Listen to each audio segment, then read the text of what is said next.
নমস্কার বন্ধুরা, আমার ছোট চ্যানেলে আপনাদের স্বাগত। বন্ধুরা দেখুন, টবের মধ্যে কি সুন্দর পুঁই শাক হয়েছে।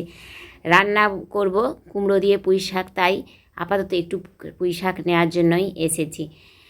বাড়ির সামনে একদম উঠোনেই লাগানো রয়েছে। দেখুন টবে এই পুঁই শাকটা কি সুন্দর, কিন্তু সত্যি কথা বলতে পুঁই শাকটা না তুলে খেয়ে নেওয়ার মন একদম চাইছে না, কারণ প্রত্যেকটা পাতার গোড়াতেই একটা করে করে ডগা বেরোচ্ছে।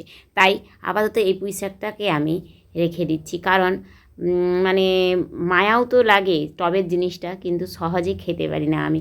হ্যাঁ, নষ্ট হয়ে যায় তাও খেতে মন চায় না, কারণ ওটা খাওয়ার থেকে বেশি দেখতেই আমার বেশি আনন্দ লাগে।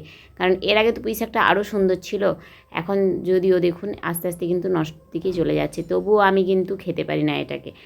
তো এখানটায় এই পুঁই শাকটা এখন থাক, আর আমি আপাতত এটাকে রেখে দিয়ে যাব বাড়িতে পুঁই শাকের খোঁজে। যদিও এটা নেওয়ার জন্য এসেছিলাম, কিন্তু ওই যে বললাম ইচ্ছে করছে না।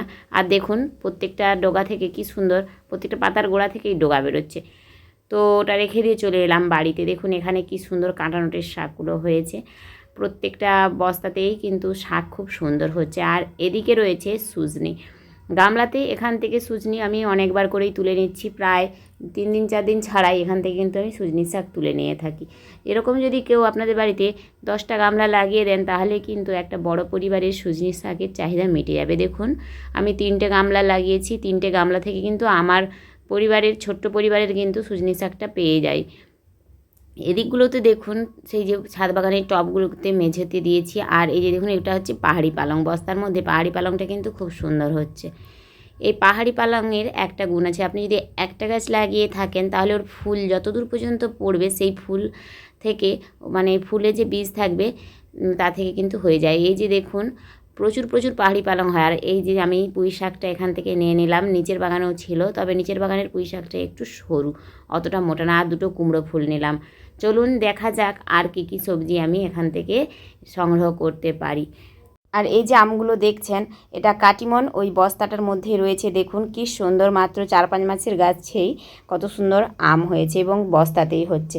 ছাদ বাগানে আপনারা কিন্তু এরকম আমের গাছ করতেই পারেন, খুব সহজে হয়। আর বিশ্বাস করুন আমি তো এগুলোতে কোনো যত্নই করি না। এদিকে দেখছি একটা কি সুন্দর উচ্ছে হয়েছে।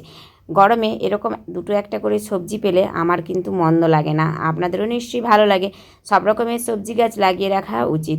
আপনি সব রকমের 1-2টো পেলে একটা ছোট ফ্যামিলি কিন্তু ভালোভাবেই চলে যায়।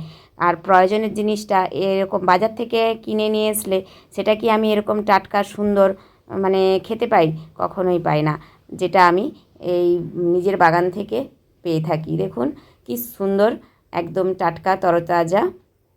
এটা মানে খাবো কি, এগুলো যে স্পর্শ করা, এগুলো যে দেখা, এটারই মজা কিন্তু আলাদা।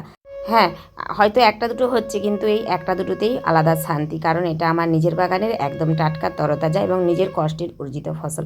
আজকের মতো এটুকুই, আর বেশি বকবক করলাম না, আজ আসি, টাটা।